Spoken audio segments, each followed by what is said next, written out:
Hello friends, সবাই কেমন আছো? শুভ সন্ধ্যা, গুড ইভিনিং এভরিওয়ান। কুটুসের মিড টার্ম পরীক্ষা শেষ হয়েছে, তো সেই আনন্দের চোটে কুটুস আর আমি বেরিয়ে পড়লাম আমার মা বাবার বাড়িতে, কুটুসের মামার বাড়িতে। তো এই চাবি দিচ্ছি, কুটুসের মুখে তো হাসি আর ধরছে না, এত হাসি কুটুসের। আমারও মানে মেয়ের পরীক্ষা মানে আমারও পরীক্ষা।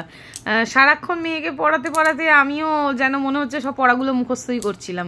এই যে আমাদের গেটে তালা দিয়ে দিলাম, দিয়ে ওর লিফটটাকে ডেকে নিলাম, নিয়ে লিফটটা আসছে, লিফটের মধ্যে উঠে পড়বো।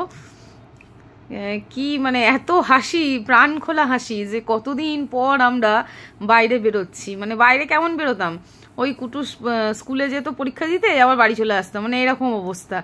আর এত পড়াশোনার চাপ যে আর কি বাইরে বেরোনোর সময়ই হয় না। কতদিন মা বাবা বেশি দূরে থাকে না, কাছাকাছি থাকে, কিন্তু কতদিন যে দেখিনি তার ঠিক নেই। 1 মাস পর বোধহয় যাচ্ছি আজকে।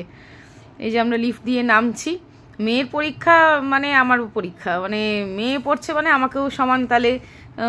ও যদি রাত্রির জেগে পড়ে আমাকেও রাত্রির জেগে বসে থাকতে হয়, ও যদি ভোরবেলা উঠে পড়ে তাহলে আমাকেও ভোরবেলা উঠে বসে থাকতে হয়, এইরকম আর কি। তো মেয়েকে প্রপার গাইড করার দায়িত্ব তো অবশ্যই আমার, কারণ ওকে একটা জায়গায় পৌঁছে দিতে, ওকে একটা স্টেজে পৌঁছে দিতে, সেখানে তো আমাকে একটু ওকে জায়গাটা করে দিতেই হবে। আমরা রাস্তায় বেরিয়ে পড়লাম, এবার টোটোতে উঠেছি, টোটোতে করে যাচ্ছি আমরা সামনাসামনি, বেশি দূরে নয়। টোটোতে করে এই 10 থেকে ম্যাক্সিমাম 12 মিনিট মতো লাগে। তো অনেকদিন পর রাস্তায় বেরিয়েছে বলে কুটুসের মুখে আর হাসি ধরছে না, প্রাণ খোলা হাসি কুটুসের, খুব ভালো লাগছে। তো বৃষ্টিও পড়ছে হালকা হালকা। কাল রথ, আজকে রথের আগের দিন।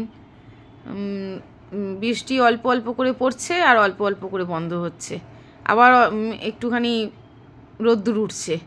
আর বৃষ্টির দিনে আমার রাস্তায় বেরোতে একদম বেশি ভাল লাগে না। মানে বৃষ্টিটা বাড়িতে বসে উপভোগ করাটা যতটাই আনন্দদায়ক বা যতটাই সুখকর, সেই বৃষ্টিটাই রাস্তায় বেরিয়ে উপভোগ করাটা কিন্তু খুবই কষ্টকর। তাই ভাবি যে বৃষ্টিতে কত মানুষ রাস্তায় এসে গেছি মায়ের বাড়িতে, পৌঁছে গেছি। মা আমাদের জন্য অনেকক্ষণ ধরেই অপেক্ষা করছিল, আমাদেরই আসতে একটু লেট হয়ে গেছিল, কারণ রাস্তায় অনেকক্ষণ দাঁড়িয়েছিলাম, টোটো পাইনি। যে কুটুস ঢুকে পড়েছে। আর মায়ের বাড়িতে যাওয়ার সময় মা বাবা দুজনে মিলে আমাদের জন্য ফুচকা এনে রেখেছিল, তো আমরা গিয়েই ফুচকা খেলাম, বেশ ভালো লাগলো। টকটক ঝাল ফুচকা খেতে। বৃষ্টির দিনে বাড়িতে বসে খাওয়া, মজা করা, টিভি দেখা, এগুলো বেটার লাগে, কিন্তু রাস্তায় বেরোনোটা বড্ড বিরক্তিকর লাগে। এই যে ফুচকা খাচ্ছিলাম,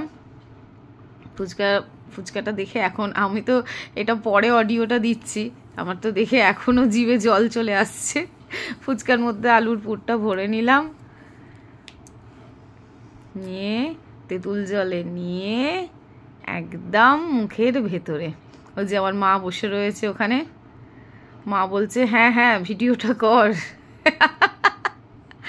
মাও দেখছে।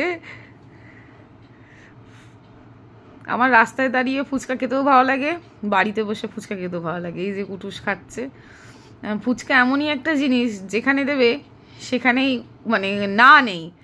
ফুচকা খেতে হলে সব সময় হ্যাঁ, সব জায়গায় হ্যাঁ। আমার খাওয়া হলো, কুটুস ক্যামেরা ধরেছিল, এবার কুটুস খাচ্ছে, আমি ক্যামেরাটা ধরে রয়েছি। কুটুস খাচ্ছে আর আমাকে ইশারা করে বলছে যে তুমি ওর ক্যামেরাটা বন্ধ করো। মানে ও আর কি খাওয়ার ভিডিওটা দেবে না, ও যে মুখ নাড়ছে, ও খাচ্ছে আর বলছে ক্যামেরাটা বন্ধ করো। যাকে আবার বাড়ি ফেরার পালা। আবার আমরা টোটোতে উঠে পড়েছি, এবার আমরা বাড়ি যাচ্ছি। তবে বাড়ি যাওয়ার পথেও বৃষ্টি পাইনি, আর বিকেলবেলা যখন বেরোলাম বাড়ি থেকে তখনও বৃষ্টি পাইনি। তো এবারে বাড়ি ফেরার পালা। অনেকটা রাত্রিরেই ফিরলাম। Good night, tata, bye bye.